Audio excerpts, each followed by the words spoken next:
The first time you sentenced a man to death, you knew to be innocent.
Well, next Saturday there's a Betty Davis double bill, starting at 10 to 2 with The Old Maid, in which she steps in to rescue the situation when her cousin, about to go to the altar, hears that an old flame is on the scene again. And at 4:05, she's in another of her most celebrated roles in the classic version of the Somerset Maugham story, The Letter. That's Saturday Cinema next week.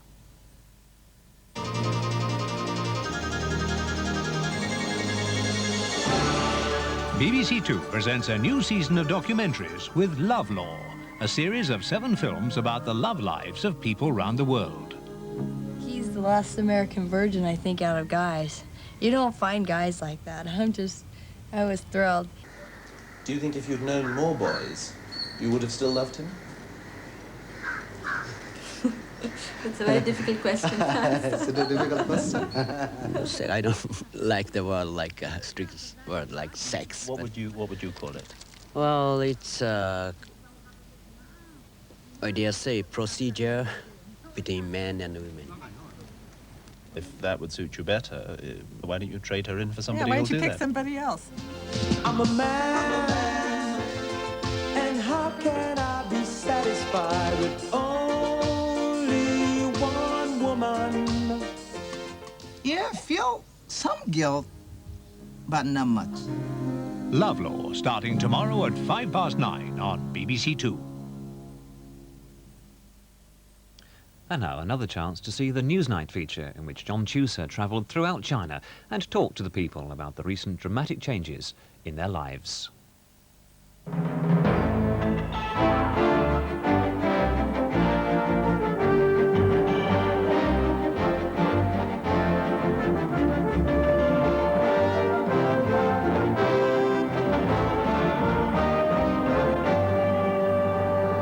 I think once the door is open, as it was since 1978, I mean, even the remote regions of China, peasants can see through television what outside world is like, you know? I mean, even just to see a football match, you can see what's like. And Chinese are not stupid. Once they see, you can't close it again. And the mind is open.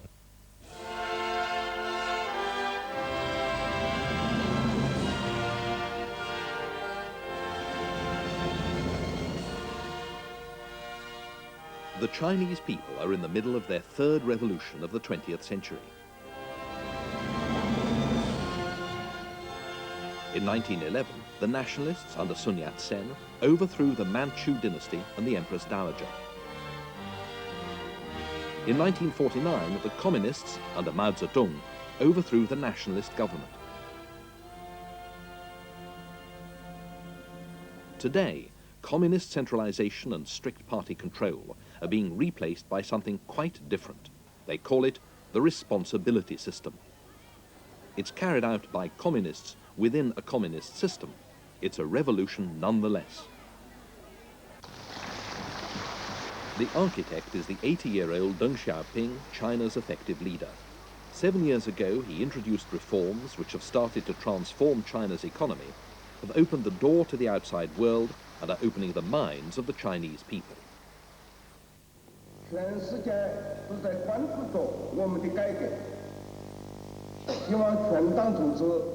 和全国各族人民，按照中央已经确定的目标继续前进，努力把各项改革搞成功。 In the first stage, the 800 million people living on the land were set free. After a decision by the Central Committee in December 1978, individual farming households were given responsibility for tilling the land allotted to them. The spectacle of large brigades of regimented peasants working the land under collective supervision has vanished. It's been replaced by the family group, working as they think fit, knowing they'll benefit directly from what they grow. In the second stage, the decision on economic reform issued last October, the 200 million city dwellers were given similar opportunities to exercise responsibility. The guidelines for China's third revolution are in place. Is it working? Can it last? How is it changing life for China's billion? Chinese themselves can only answer that question by comparing life today with life under that other so-called revolution, the Cultural Revolution. Then society was turned upside down, lives disrupted or even lost, values destroyed, opportunities denied. Things couldn't be more different now.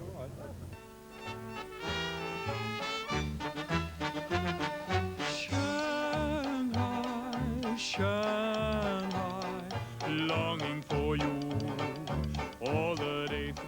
They're certainly visibly different in Shanghai. Here, people are always quick to catch a change of mood. They know as much about China's revolutions as anybody. If the Shanghainese are letting their hair down, that means something for China as a whole. Shanghai, land of my dreams and you. For some, the opportunity exists to exercise both a new freedom and new responsibility. Tang Feng Lo is unusual in some respects, but typical in others. Tang is writer, publisher, and translator. This year, he'll publish 4 books on fashions, start up a monthly magazine on international cinema, start a business dubbing foreign films into Chinese, and finish correcting his novel for publication. What drives Tang on is not just the 8 years he lost in remote rural exile during the Cultural Revolution, it's also the destruction of his wife's entire career and way of life.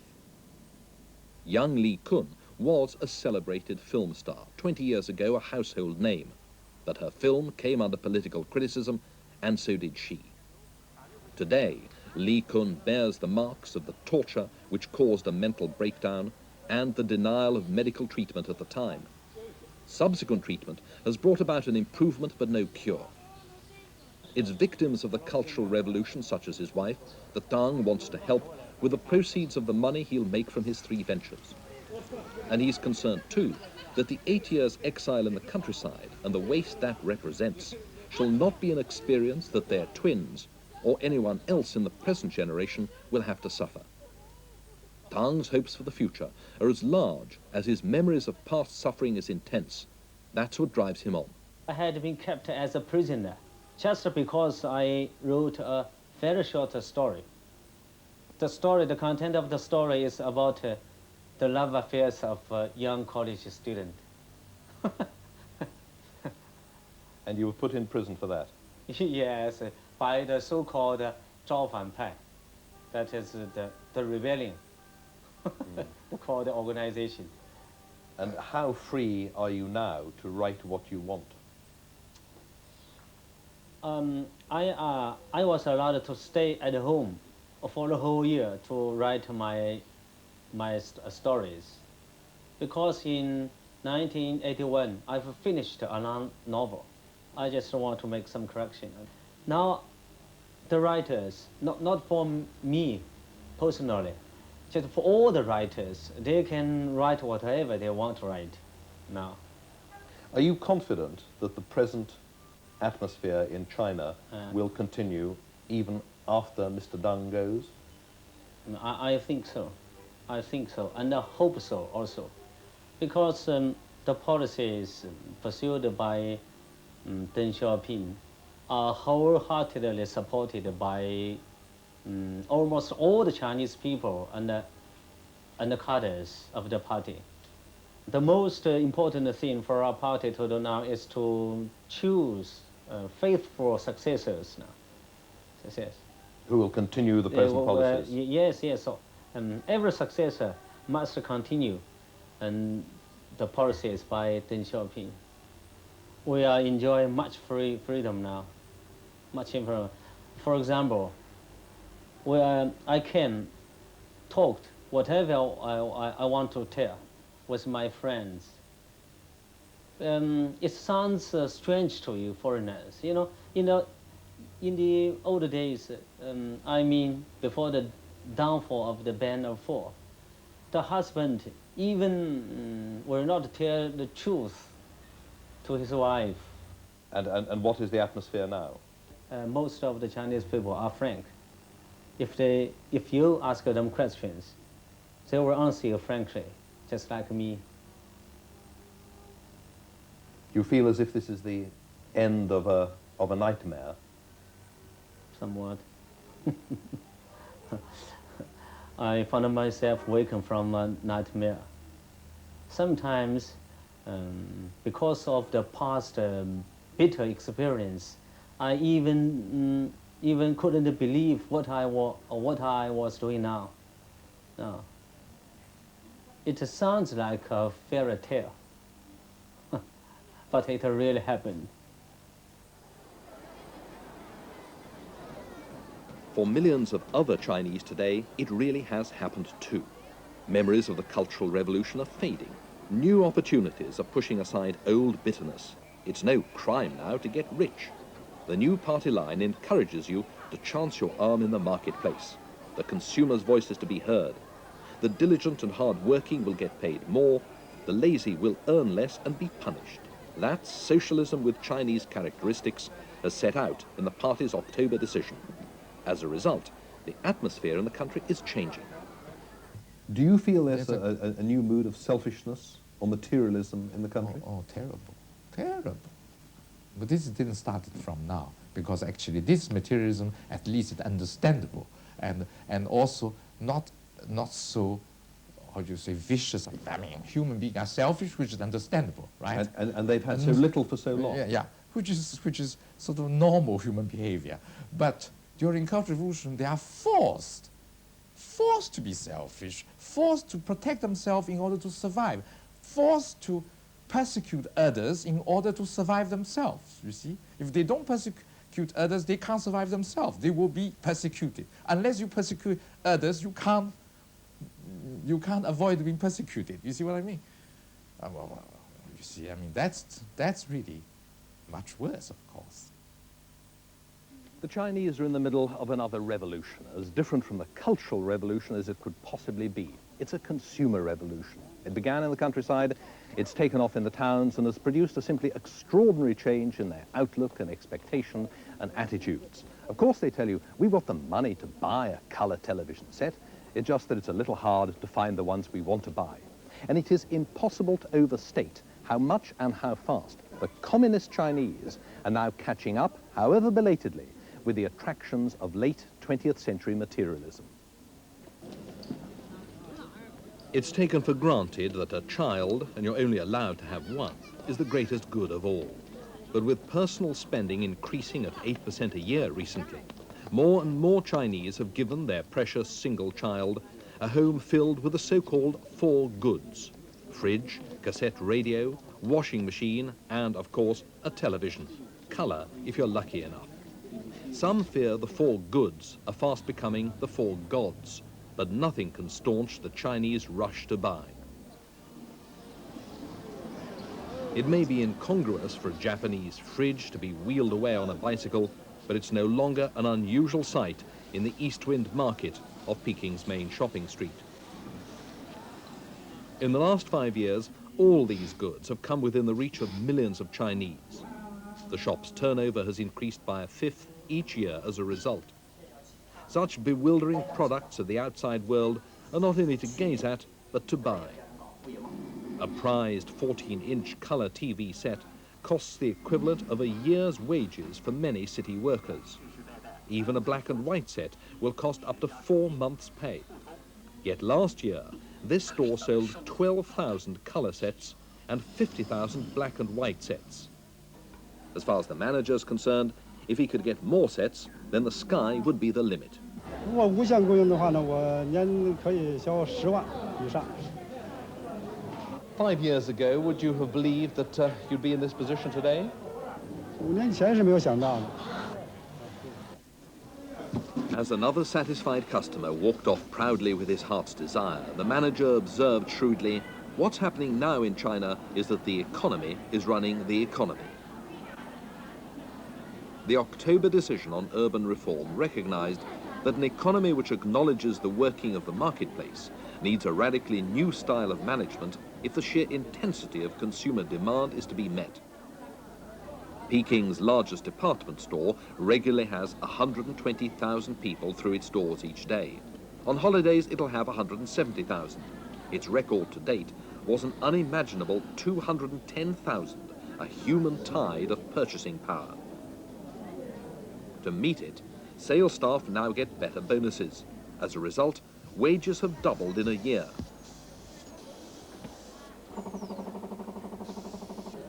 And just as the cut of the traditional Chinese suit is slowly giving way to what they see as the more businesslike style of the Western suit, so the power of the party's secretary has given way to the new authority of the manager. Peking's #1 department store is now run by one of the country's new men. He has no doubt who's in charge. He is. 我的任务就是一个是组织群众所需要的货源，来满足市场供应，满足群众的需要，这是第一点。第二点呢，要让我的雇员，也就是说我们的售货员，服务态度要很好，对顾客主动、热情、周到，使他们感觉买了东西以后心里很高兴、很满意。主要是这2项任务。But don't you also have to make profits? Isn't it your duty to make a good profit?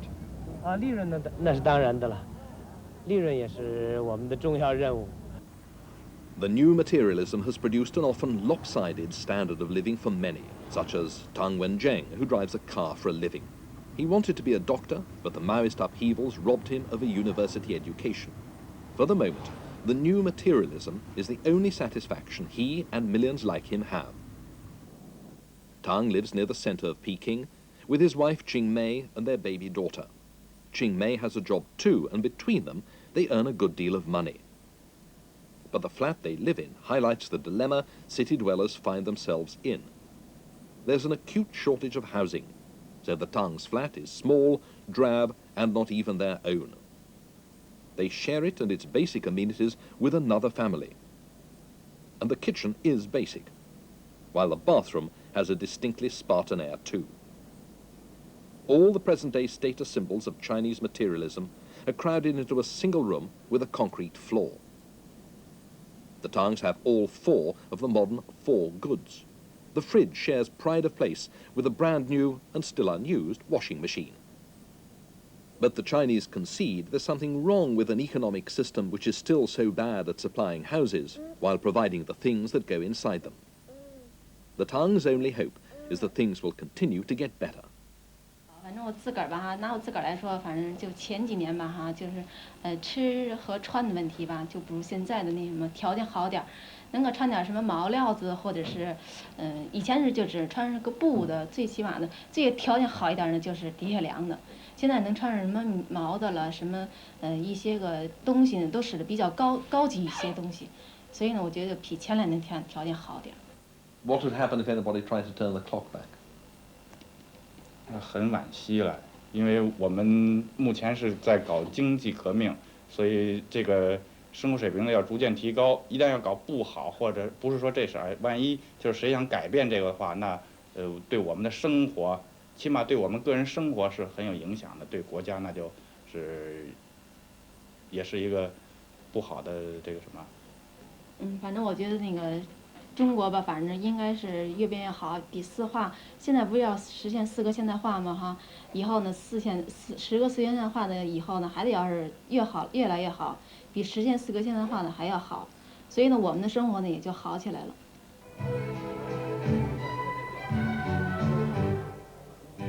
In the northern industrial city of Tientsin, the Communist Party has decided to meet the people's consumer wishes. It has built a pleasure dome.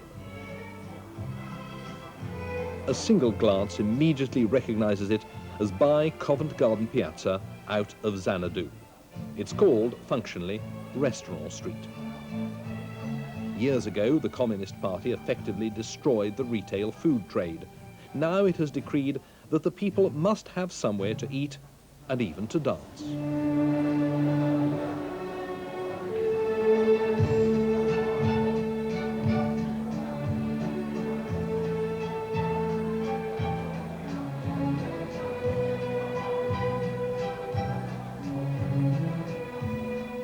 In just 100 days, the people of Tientsin saw this officially sanctioned temple to the new hedonism built before their very eyes.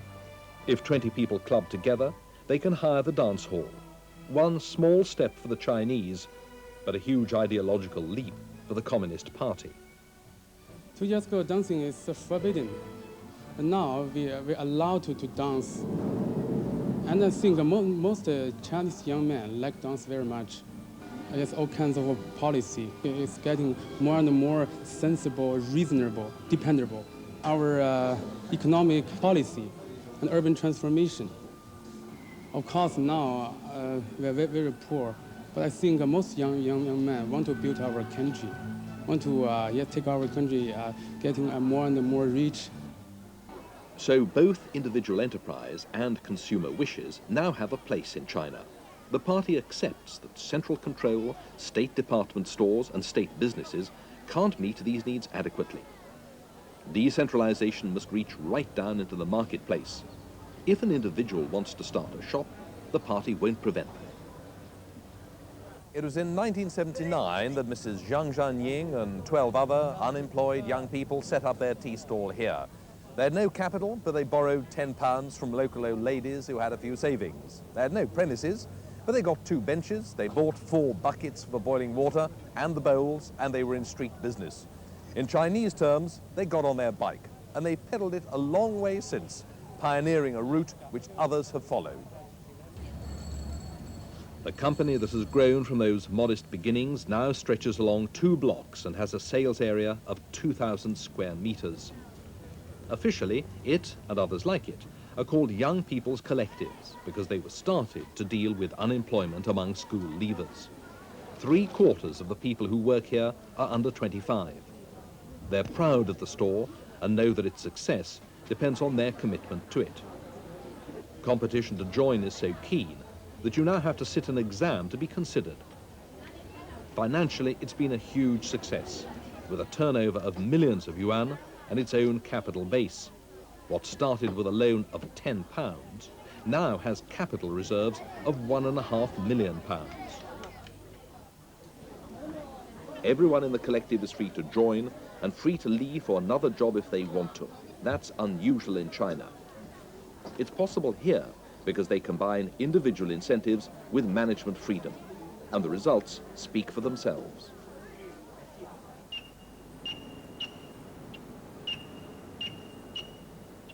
In industry at large, China's managers face their greatest opportunities and their most daunting challenge. Last October, the party called for a mighty contingent of managers to invigorate the economy. The Shanghai Machine Tool Factory is the largest of its kind in China and regards itself as very advanced. They even export some machines to Japan.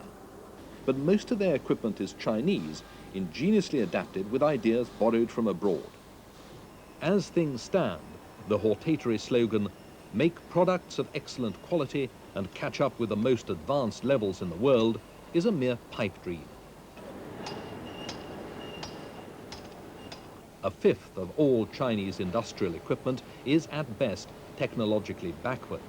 A further 3/5 is considered fit only for the industrial scrapyard. The Chinese have 2 answers to the problem of what they call invigoration.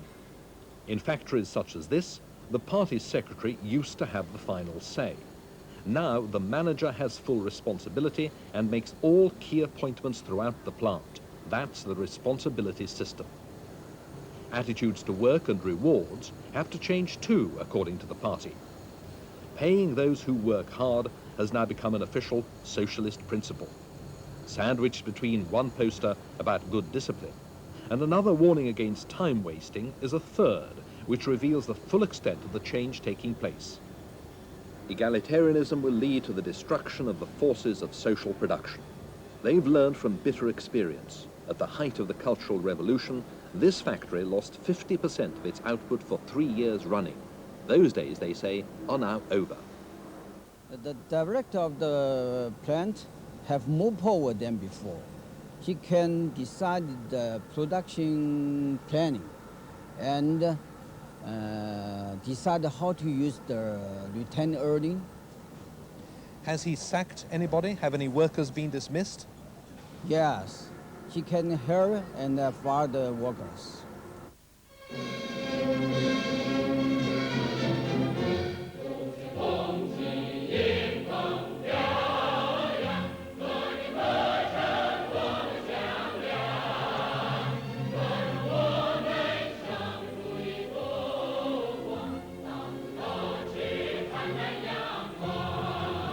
In many ways, Shanghai is the most extreme place in China. It was the most extreme politically during the recent period of leftism, and even amidst the classical pillars, traces of that mood still survive today. It was the most extreme in being forced to accept the great European commercial invasion of banks, merchants and trading houses in the 19th century. Their monuments still give the city an incongruously European look. Now there are signs that Shanghai, producing almost a tenth of China's total industrial output, is once again to lead the way to managerial modernization.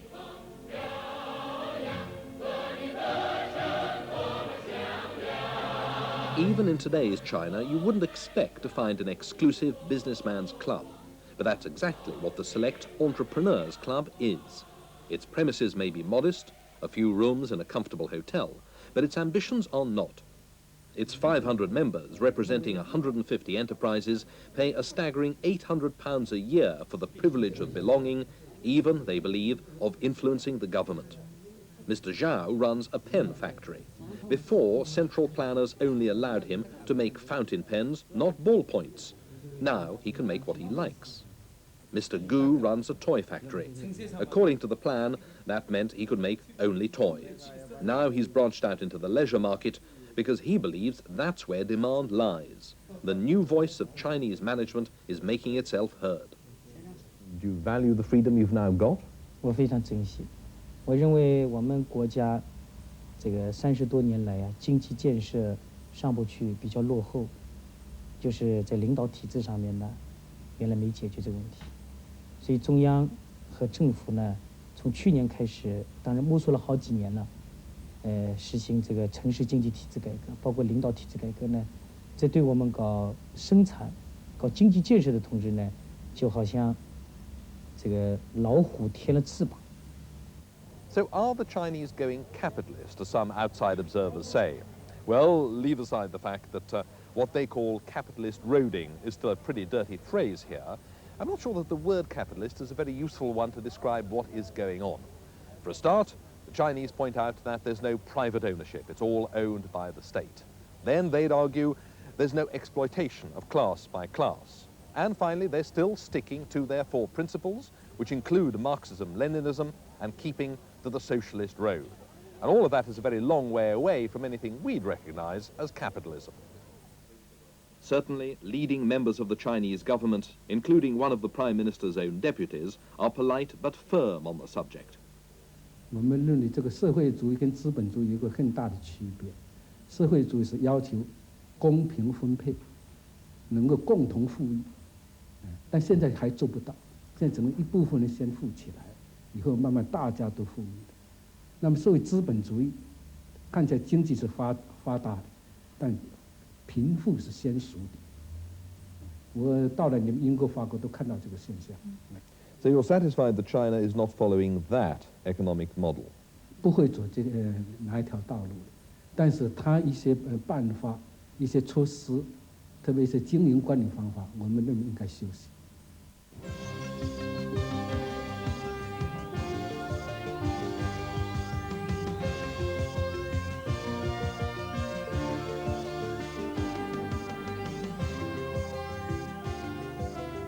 Mines are opening in a country which has always found it easy to retreat behind its defences and to shelter within its own intellectual self-sufficiency.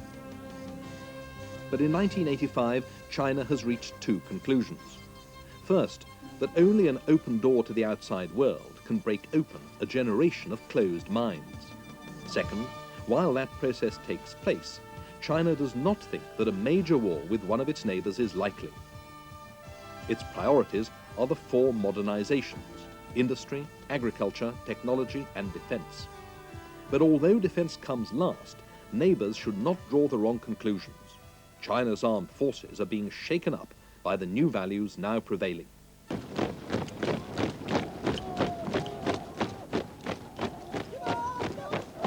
The 4,000 elite officer cadets at China's newest military academy at Shijiazhuang are pointing the way to an entirely new kind of army.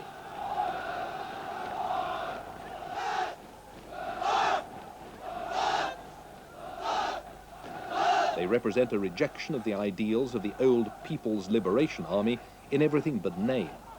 They're no longer would-be guerrillas, swimming among the people like fish in the sea. Gone are the baggy trousers, the soft hats, the casual manner.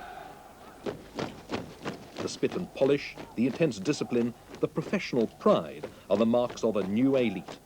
From now on, the values to which they subscribe are managerial, not political.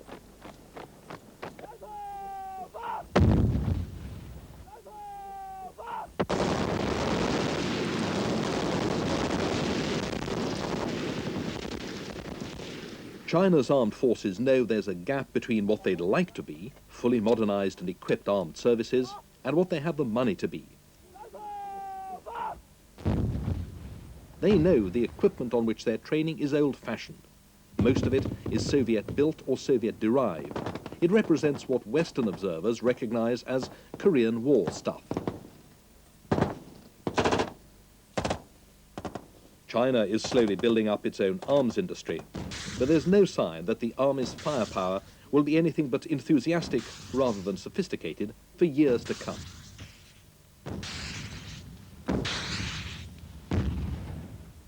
Yet when the time does come, China's army is determined to have the men, the outlook and the training to use weapons of the future in a war of the future. This academy is a major step towards that goal. It was the 12th Congress of the Communist Party in 1982, whose resolutions hang over the main door of the academy, which set the guidelines for the kind of army that's starting to emerge now. They said it had to be scientific, it had to be modern, above all, it had to be professional. They still call it the People's Liberation Army, but really it's a people's army in name only. Any visitor from West Point or Sandhurst would recognize Shijiazhuang as having adopted many of their values. But the values are intellectual as well as military. No officer will leave without a degree as well as a commission. All of them will have a qualification in computers as well.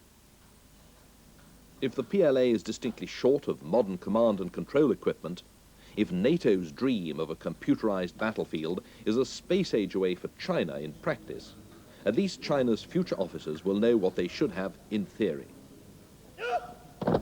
And there are other changes ahead.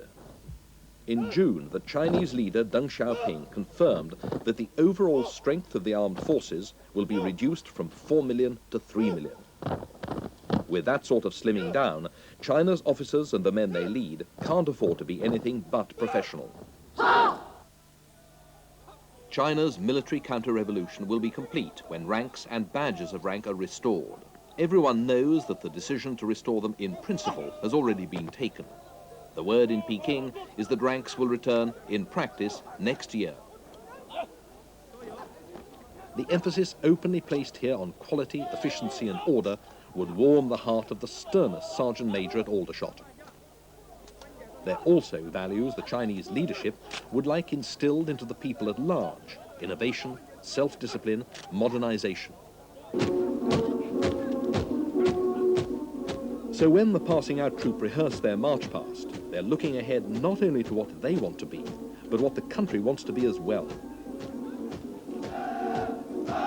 The army may be only the last of the 4 modernizations, but it's undoubtedly pointing the way. " 」 « 」 « 」 « 」 « 」 « 」 « 」 « 」 « 」 « 」 « 」 « 」 « 」 « 」 « 」 « 」 « 」 « 」 « 」 « 」 « 」 « 」 « 」 « 」 « 」 « 」 « 」 « 」 « 」 « 」 «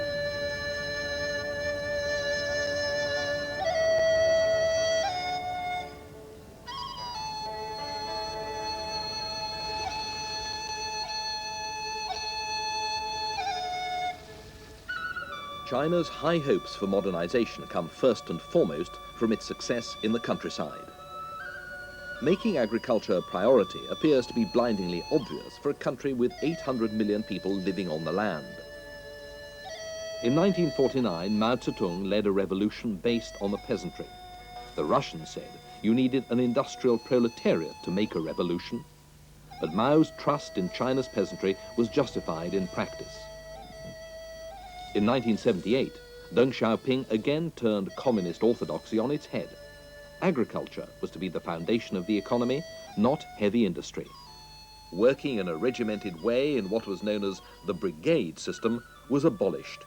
Instead, each family was made responsible for its own land. Across China today, the individual endeavors of 800 million people living on the land have transformed the countryside and laid the foundations for the economy as a whole. Loying village is in Chuxian district in Anhui province. In many ways, it's exactly what you'd expect a village in the heart of China to be like, with animals and human beings mingling in easy and customary familiarity. But Loying is special because it led the way. As long ago as 1962, the responsibility system was pioneered in this area. There'd been a terrible natural disaster. The local authorities decided the best thing to do was to tell the farmers to get on with it. Output soared, it was an enormous success, but the national authorities said it was taking the capitalist road, and it was cancelled. So when it became official policy in 1979, this area took to it with special enthusiasm. As a result, incomes have quadrupled in 5 years and grain yields have doubled. Not that Loying is exceptionally rich. They say it's at the bottom of the middling range of rural prosperity. Surrounded by ponds, they act as a natural cooling system in central China's oven-like climate. Its basic amenities are still basic. Loying's old mud houses are a reminder of the way of life from which the villagers are emerging. New brick houses are being built. The dream is of a 2-story house. 我姓张，我叫张志强。我原来住的呢是4间土墙瓦顶房子。83年呢，我盖了呢7间楼房，一共花去呢人民币呢8000余元。 Farmland is desperately short in China. During the 2 decades of collectivization, it wasn't used efficiently. But today, farmers have an incentive to use every resource. It makes them money. 以前在生产队呢是收入是100元左右，现在呢承包水面呢是2亩田，是养鱼呢是1000尾，搁一起呢是副业收入是1000元，农夫搁一起是3000元。我叫王友祥，我家8口人，在没承包之前，我家人均收入150元，承包以后，我家人均收入850元。我打算在今年再盖一栋楼房。 Even here, there are signs of a revolution to come. The universal water buffalo is starting to be challenged by the tractor. And small-scale industry, the real revolution in the countryside, has shown the corner of its face and its apparent promise of wealth previously unknown. 我叫吕福金，去年我家收入9000元，平均每人1500元。今年元月份我买了4台机床，今年年底可以纯利用收入2万元，加上农田收入5000元，常年可以利润25000元。最近我准备买一台小型汽车。 Mr. Liu is the shape of things to come. China's rural simplicities have to accommodate to the harsh realities of China's continued population pressure, 100 million new mouths each year. Even China's farming New Deal can't feed those mouths and make people better off at the same time, though the achievements of that New Deal mustn't be underrated. The vast North China plain stretches with an exhausting and inexhaustible sameness to the mountains north of Peking, 150 miles away. Here and elsewhere in China, the individual efforts of farmers increased grain output by 5% last year. They expect 5% more this year. And this has been achieved at a time when official grain quotas have been abolished. Farmers can now grow whatever crops they think will make them money. It's true that the land devoted to grain is falling, but output is rising.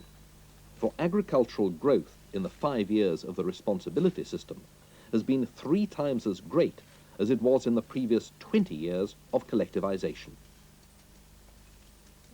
Chinese ministers don't bother to conceal their satisfaction at this state of affairs. 情况我认为是很好。我经常用一句话来形容中国农村的改革，叫做出现了农业奇迹。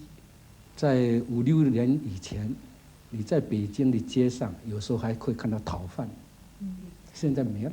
And is that as a direct result of the agricultural miracle, as you call it? 对，这个现在去年我们的粮食总产量也突破了8001斤，就是人均一个人有800斤粮食了。所以能够吃饱的，吃饭问题应该说可以说是解决了，但是发展是不平衡的，有的偏僻的农村现在还穷。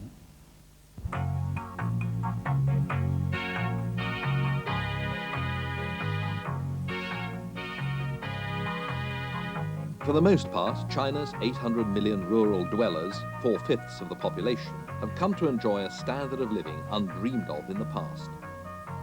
But the miracle of the last 5 years can't be repeated. It was a once-for-all release of energy. Normally, these people would start to drift into the cities in search of a still better life. But China's cities would burst at the seams.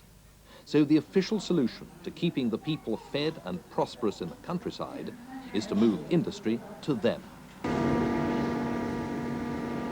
Dachu, 80 miles east of Peking, has turned to light industry. Working conditions for villagers and much of the machinery are reminiscent of the less attractive early stages of the Industrial Revolution. But here and elsewhere, such long-term considerations take second place to the basic need to raise living standards. Dachu is special in one sense. It's a village with 24 light industries, which has seen those working full-time on the land fall from 1,200 to a mere 150. The people took the logical next step. They turned the whole village into a company. Any one of Dachu's 3,000 villagers is free, in theory, not to belong to the company. In practice, everyone does. And the village company is building a company town on the Henry Ford principle. You can have any design of house that you want, so long as it's like everyone else's. For what Dachu reveals is that the communes may have been wrong for farming, but collective effort makes sense for common construction. So their spirit survives in the new rural industries. The commune, in other words, is not dead. It's just that now it's called a company. The mastermind of Dachu's commercial success is the general manager, Yu Min. He just happens to be party secretary as well.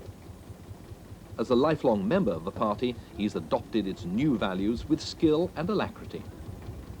5 years ago, no party secretary would have been running an enterprise and proud of making an annual profit of £3 million.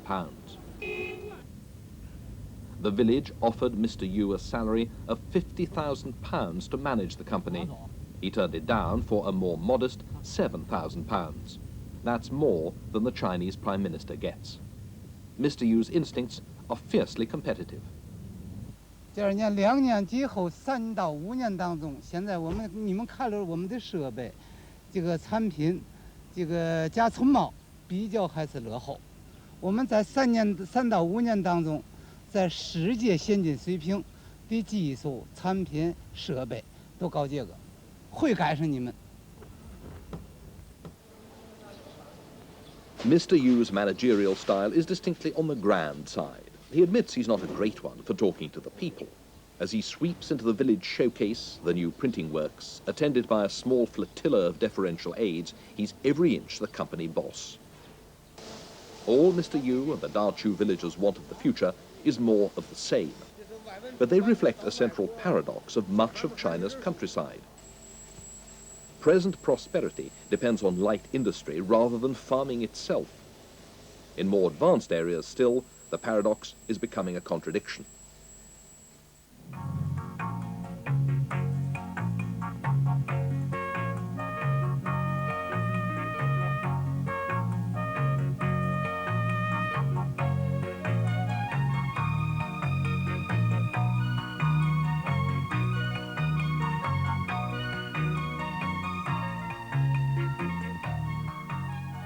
Xianzhou Township, 80 miles northwest of Shanghai, exists in a semi-urban limbo.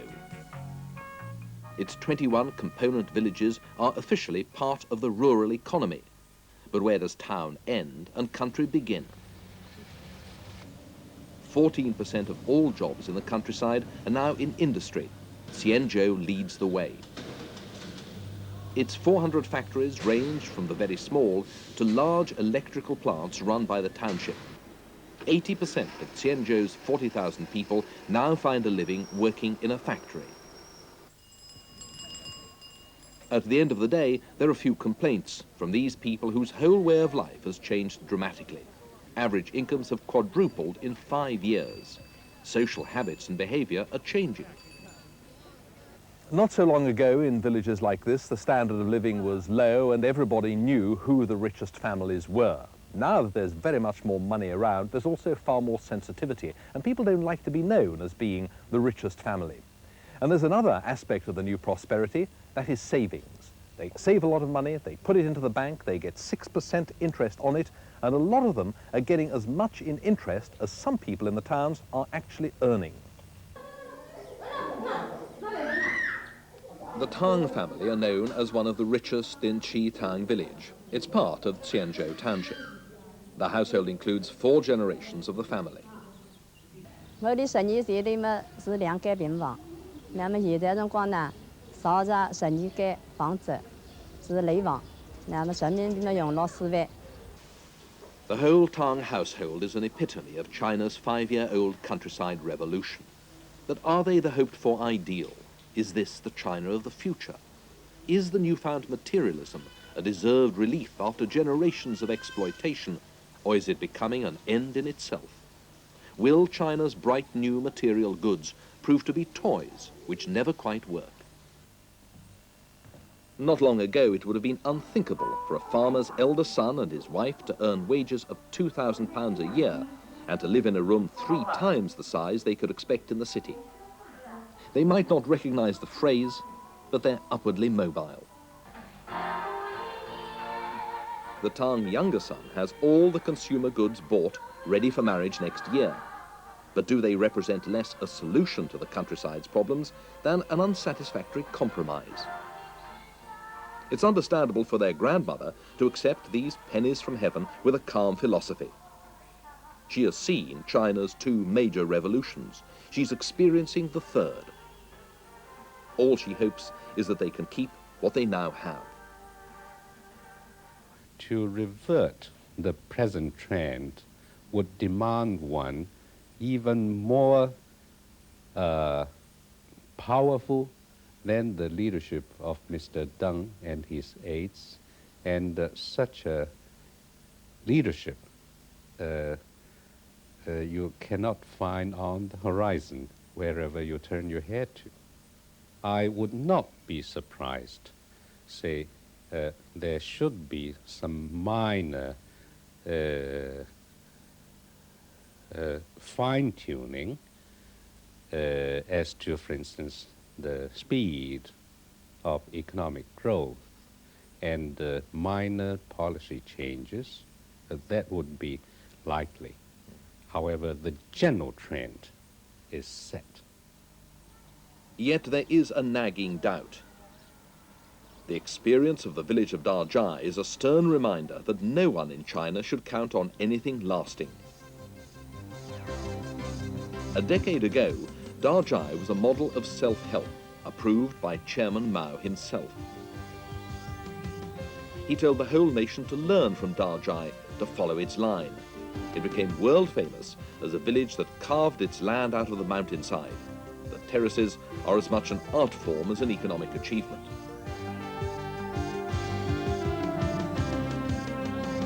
There's no natural water here at all. It travels 40 miles from the nearest reservoir. It proclaims its arrival at Dajai in an aqueduct built by the villagers with their bare hands. It's practical, but above all monumental, a gesture of the grandest kind.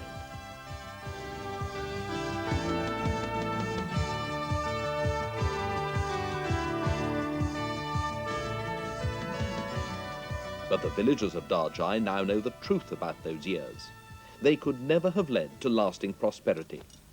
Such prosperity as they have today has come from the responsibility system and not the brigade system which it replaced. Yet despite that knowledge, villagers know too that when the Communist Party changes its line, they have no alternative but to obey. 你如果你中央统一规定，就是都要成了这还回来原来那组织起来那个道路，那我们也得组织起来。你说过去你是搞这农业下大灾，那时候咱们也是听中央的。你说现在我们落实中央的方针政策，因为给党中央要保持一致嘛，都得听他们的领导人的话。那我们现在仍然还得回来。将来会怎样？谁知道将来怎样？你能否告诉我，将来会怎样？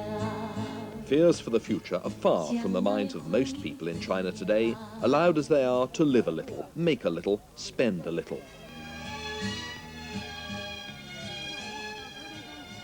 In Peking's night market, they come to buy, to choose, to express their personality as they couldn't before, to become less a face in the crowd, more a distinguishable individual. It may be that people have learned from experience that there's less fatalism, less resignation, less readiness to do what they're told. And such freedom can't be separated from freedom of thought. What emerges here is the sound of Chinese public opinion saying quite simply that it likes the way things are going. I think most people would resist the change. Most people. Do you agree with that? Yes, most people will be against the change. Would you agree with that? Yes, I think so. Yes, I'm agreeing. So everybody wants the policies that you have now to continue? Yeah. Yes, continue for a long time. For a long time? Yes, Yeah, very long that time, does I not think so. mean that everything is perfect. The police Yeah. the police law is making people rich. We must speed up. In the present speed, it's not enough. You must speed up. Yeah, we must have a high speed. In the present speed, I think maybe we can't catch up. We must make a faster speed. Catch up with whom? With, of course, the developed country, the advanced ones. We should be more efficient. The east wind blows strongly through China. The leadership calls it a wind of reform and invigoration. They insist that it won't change direction when Deng Xiaoping goes. It's blowing through a door that they've thrown open to the outside world, a door that's going to be hard to close. I think once the door is open, as it was since 1978, I mean, even the remote regions of China, peasants can see through television what outside world is like, you know? I mean, even just to see a football match, you can see what's like. And Chinese are not stupid. Once they see, you can't close it again. And the mind is open, not only just, you know. That's a revolution, if Yeah, that's true. that is. I mean, I think that is the basic, I think that is the only, how do you say, guarantee that China is not going to turn back drastically. But in the end, words and resolutions from the Communist Party can't diminish the vast task ahead for the Chinese people.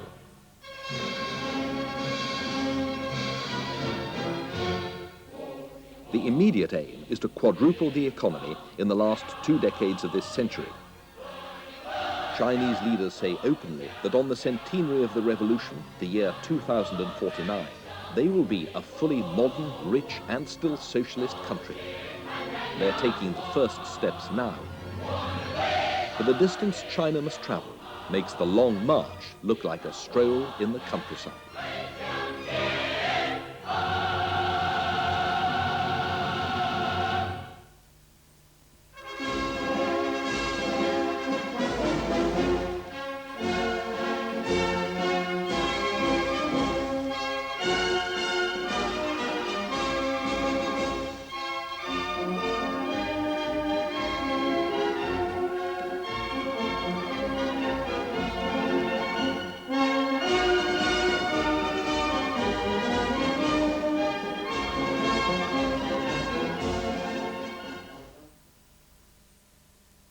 At 8:30 this evening, you can see the second of 3 films about the Chinese countryside, getting close to the everyday lives of the people of one village in China. And this Wednesday evening, David Jessel takes us behind the bamboo screen to have a look at a whole range of Chinese television programs, which give a unique insight into the changes taking place throughout China. That's on Wednesday evening at 8:05.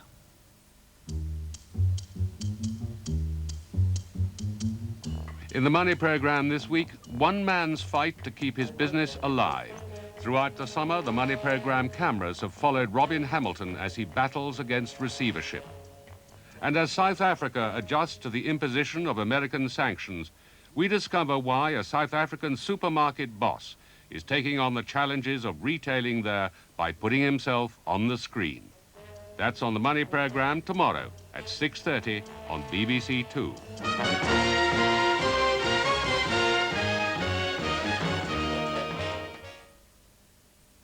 In half an hour, Lady Wedgwood begins a new series of explorations into the hidden meanings of 5 paintings. Her first subject is Christ Crowned with Thorns by Hieronymus Bosch. But now on to this week's World Chess Report.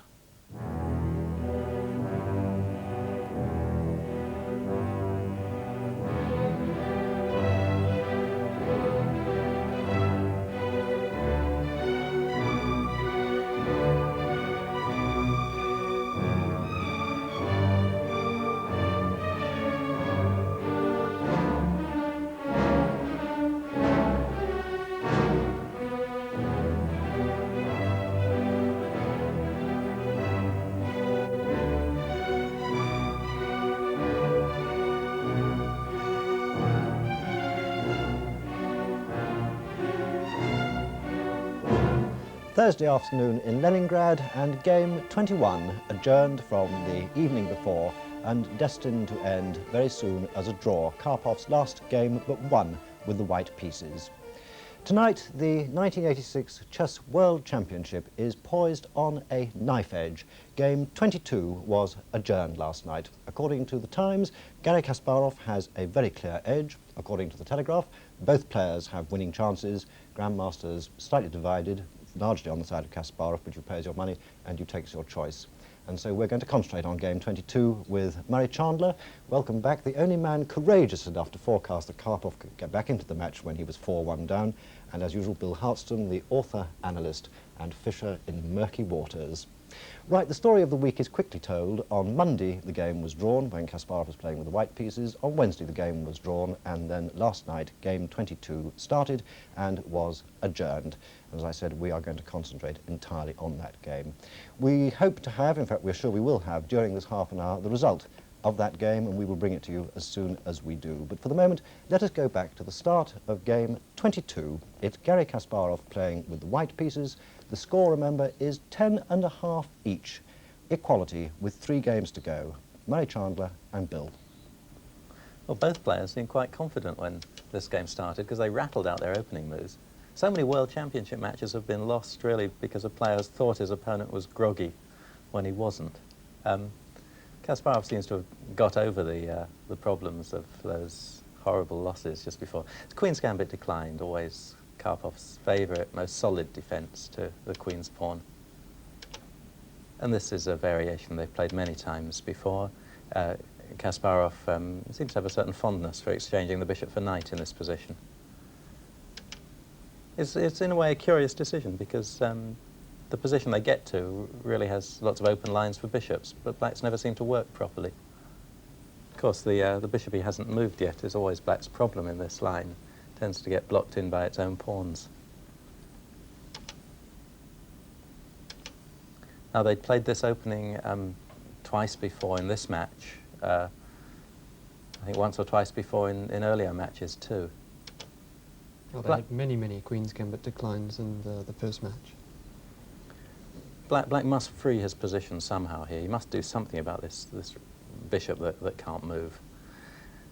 So, standard idea here, exchanging pawns and then striking back at the white centre. I think this is the same as Karpov played in the 10th game of the current match. He's also tried striking back at the centre with the other pawn, advancing this pawn one square instead. That was game 12 of this match. Now, handy little pawn move to stop black's bishop later coming out to pin the white knight. This is just the sort of move we always tell beginners not to play, because it seems to be a waste of time. Like swapping a bishop for a knight, you tell beginners not to play as well. Yeah. This is high-level World Championship play, though. They know when to break these rules. Beginners' mistakes often are high-level World Championship play.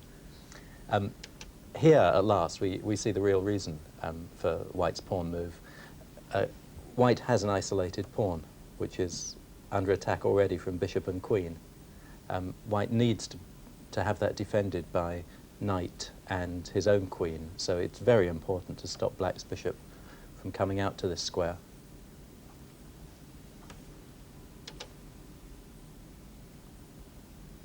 Of course, the bishop's got another good square to develop too. It's quite interesting that when they had a similar opening in an earlier game, Karpov played just for equality. He, a couple of moves earlier actually, he advanced this pawn to try to exchange white's centre pawn, wanted to exchange that pawn for white's pawn, and accepted a cramped position behind in development and just hung on to hold the game. Here he seems to be fighting for something more strategically complex, perhaps keeping open some options of actually winning the game. Yes, this move was seen a few times in the Soviet Championship very recently, and it was thought to be quite okay for black. Now, black trying to chase away the white bishop by advancing that pawn another square. So Kasparov preparing a retreat for it. Both rooks now on the open line, so they get exchanged. And up to here, the players had just rattled off the moves. They played these moves in half an hour.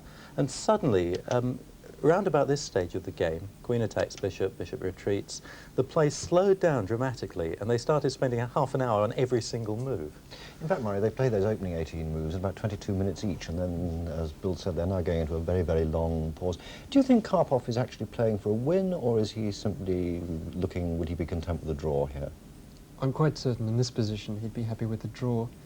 If through some accident he got the advantage, he'd definitely play for a win. But as it is, I think he'll be trying for a win in the next game with white to keep his hopes alive. But for today, a half would be happy for him. I think so, especially the way things turned out. It'll be fascinating to see if Karpov actually has to win the last game with black, because I can never remember him in a World Championship match playing for a win with the black pieces. No. It's quite against his nature. Yes. So now the game continuing. The next few moves by Kasparov are very deep. That means I don't understand them. He's trying to maximize his attacking possibilities. He's trying to build up an attack against the king.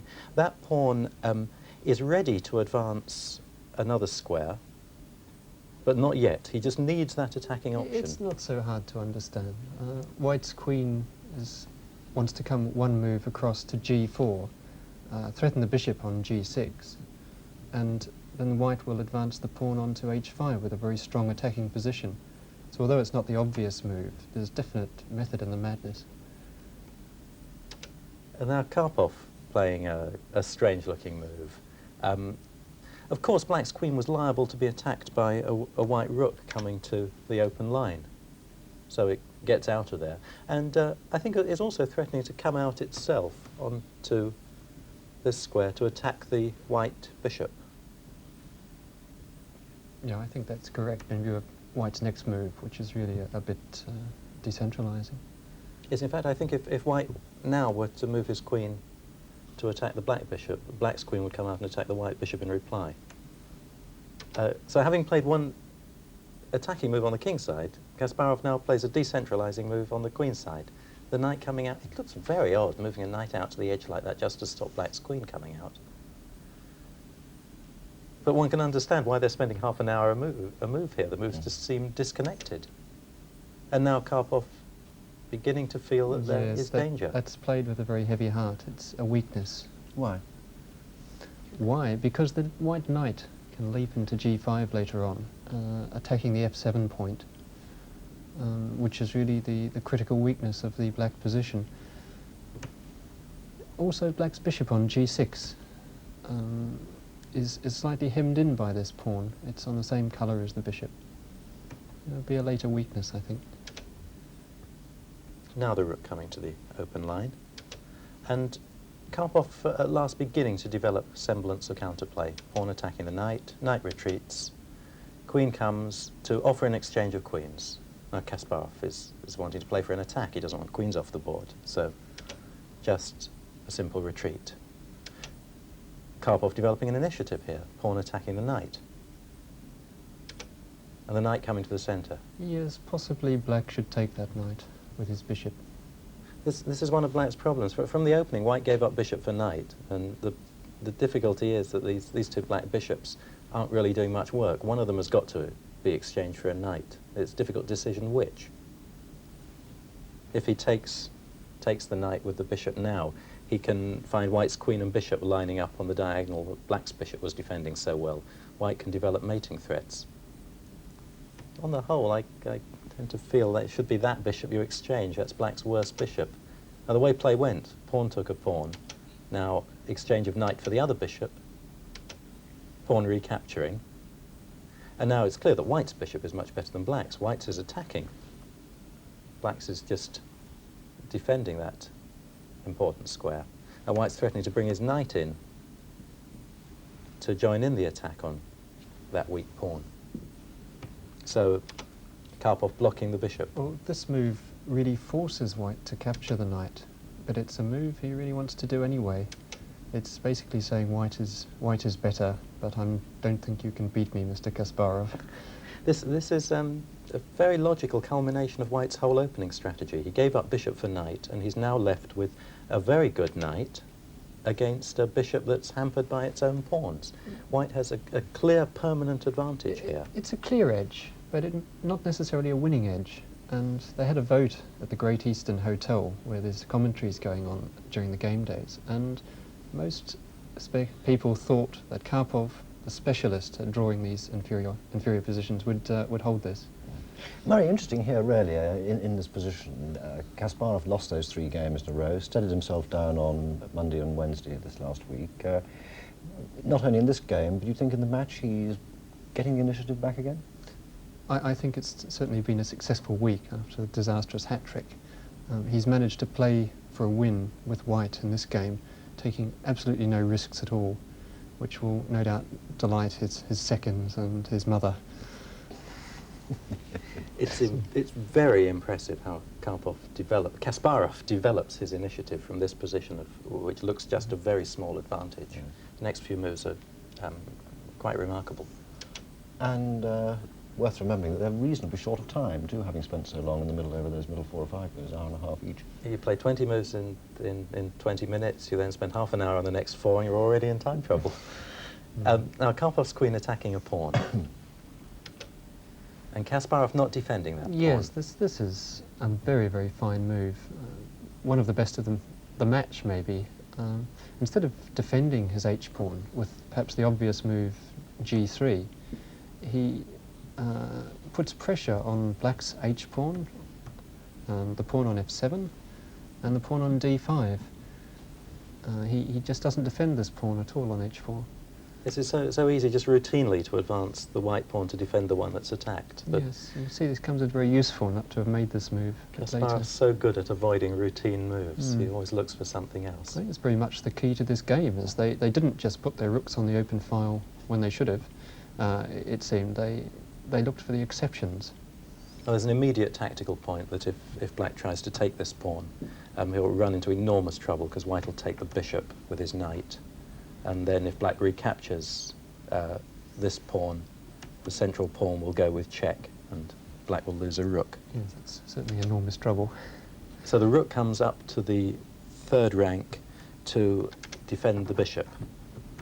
Sorry, wrong rank, that rank to defend the bishop. And so now Kasparov shifts his attention to the back rank. He wants to get his rook down here. Karpov's king running out. Now the queen. Yes, it would be difficult to play this move with the pawn on g3. So the queen now defending this pawn, but much more important, supporting the rook coming down into black's position. Yes, the queen's also vacated the f3 square, so in some moments the white knight can be rerouted to f3 to g5 with a very, very nasty check. White has several prospects of developing a mating attack, either by lining up his queen and rook on the back row, or by bringing the knight into the attack. It's very, very dangerous for black. That's a very evil move. We'll come back and see some more of these evil possibilities later. Karpov's almost running out of moves here. Yes, I think that might be the critical mistake, because he could have played just queen to e6 instead of pushing that pawn, and got similar to the game continuation, but 1.5 to 2 tempi up. I think he missed a trick. Due to time, perhaps? He was running into time trouble, about 2 minutes a move. I think more mistakes have been made in this match in the opponent's time trouble than in one's own time trouble, and perhaps this is what Kasparov does now, trying to rush Karpov. Yes. Now Karpov's queen coming into the game, but at the cost of this pawn. Yes, black's getting activity, but he's lost here. White still has a very good knight against a bad bishop. He's got an extra pawn and a strong attack. So objectively, these must add up to a winning advantage. Yes, he's lost. And White's still trying to attack. Now a rook check. And black's now getting the idea of bringing his queen in to join in the rook with an attack. Yes, I think earlier in the match, Kasparov would have used up his remaining time trying to find a way to finish him off here. Maybe knight back to f3, pawn goes to f6 to stop that check, and then the white queen might penetrate to d6. There's a little bit of risk involved for white, but it's easily the most aggressive continuation. Just first, this rook coming over just defensively to stop black's queen coming into the game. Now the rook attacking this pawn. And this is a strange move, just advancing the pawn. It's very safe. It cuts down white's attacking options so much. Yes, you can't bring the knight back to f3. And it's a big mistake to think you can beat Anatoly Karpov on autopilot like this. And this was the last move of the first session.